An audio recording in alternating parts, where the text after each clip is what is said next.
अरे बिद्दू, आज घर में बहुत काम है। आज तुझे स्कूल जाने की जरूरत नहीं है।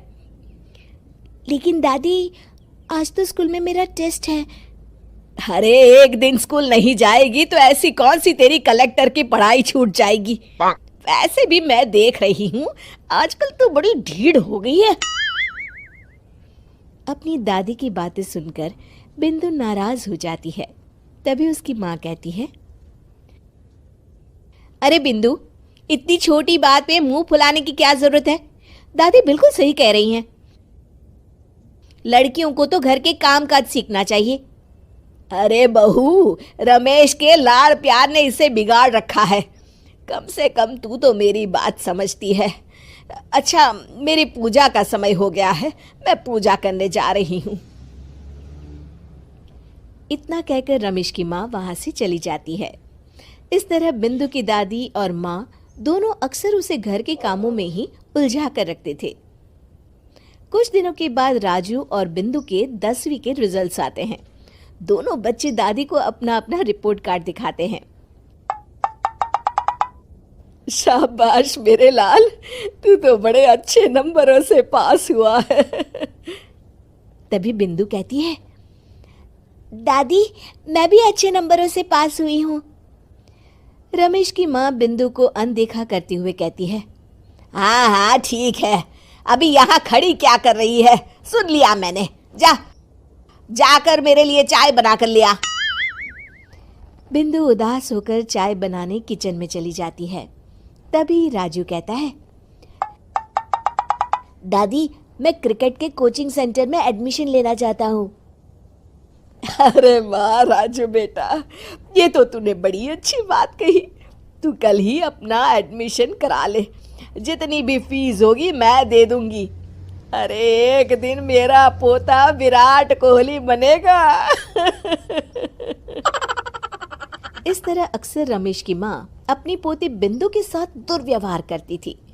कुछ दिनों के बाद रमेश की माँ और उसकी पत्नी दोनों सास बहू मिलकर राजू का एडमिशन अच्छे स्कूल में करवा देते हैं, लेकिन बिंदु का एडमिशन नहीं करवाते।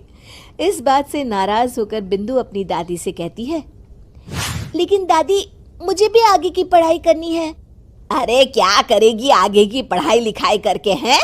आज से ये पढ़ाई का भूत अपने दिमाग से उतार दे।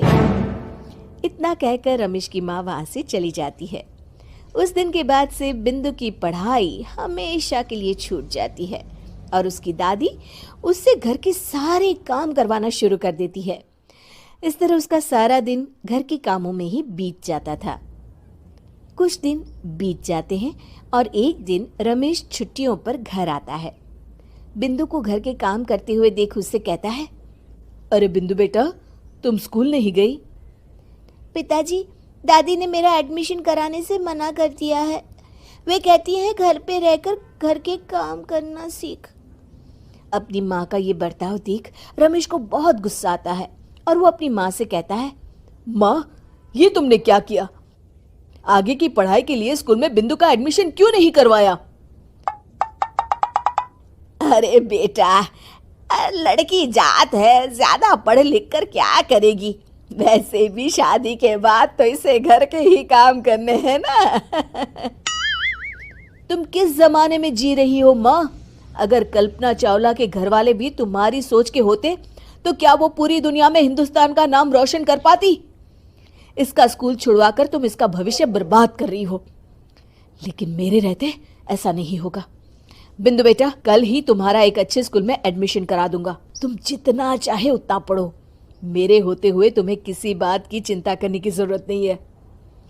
अपने पिता से हौसला पाकर बिंदु खुश हो जाती है और कहती है, जी पापा, मैं खूब मन लगाकर पढ़ाई करूंगी और बड़ी होकर डॉक्टर बनूंगी।